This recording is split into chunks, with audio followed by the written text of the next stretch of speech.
Malamati lauya. Oh, sabaw-sabaw mo nang guys. O kaya mati ubog nang guys. Ang papait-pait na.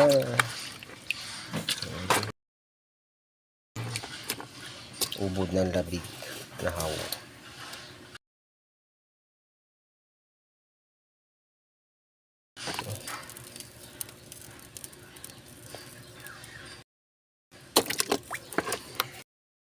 Ito inubukan nga karnen guys. O ubod ng labig guys. O sarap o. Mapait-pait. Parang pinapaitan. Yan guys ang ating inubugan. Yan.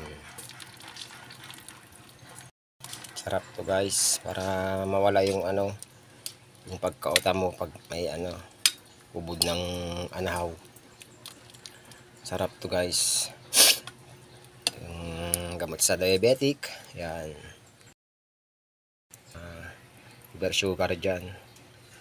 Kailangan din na mapait. Okay, thanks for watching. Please like and share and subscribe na rin po ang sa ating bye bye.